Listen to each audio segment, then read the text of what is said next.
तिकडे भारतानं 78 विमानं पाकिस्तानात धाडलीत। पाकिस्तानवर हल्ला करण्यासाठी, पाकिस्तानला नेस्तनाबूत करण्यासाठी भारतानं ही विमानं पाकिस्तानमध्ये धाडलीत। भारतानं 78 विमानं पाठवल्याचं ख्वाजा आसिफ पाकिस्तानचे संरक्षण मंत्री सांगतात। भारताच्या 78 विमानांनी पाकिस्तानवर हल्ला केल्याचं ते सांगतात। भारताच्या 78 विमानांनी पाकिस्तानवर हल्ला केलेला आहे। पाकिस्तानमध्ये आता सळो की पळोची परिस्थिती निर्माण झालेली आहे। पाकिस्तानच्या पंतप्रधानांनाही आता बंकरमध्ये आश्रय घ्यावा लागलेला आहे। पोकळ धमक्या सतत पाकिस्तानकडून दिल्या जात होत्या। पाकिस्तानचे पंतप्रधान, संरक्षण मंत्री, लष्कर प्रमुख या सगळ्यांकडून भारताला सतत पोकळ धमक्या दिल्या जात होत्या। या धमक्या कशा नेस्तनाबूत केल्या तेही या हल्ल्यातनं दिसते। जम्मू विमानतळावर पाकिस्तानकडून हल्ल्याचा प्रयत्न झाला, तो भारतानं हाणून पाडलेला आहे।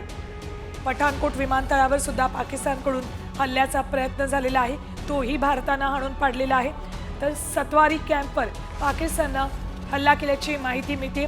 सत्वारी कॅम्पवर सुद्धा पाकिस्तानकडून हल्ला करण्यात आलेला आहे। जम्मू काश्मीरमधील आंतरराष्ट्रीय सीमेवर पाकिस्तानकडून अंधाधुंद गोळीबार सतत सुरू आहे। तर भारताकडून पाकिस्तानचे सगळे हल्ले हाणून पाडले जातात। भारत पाकिस्तानच्या प्रत्येक हल्ल्याला चोख प्रत्युत्तर देत आहे।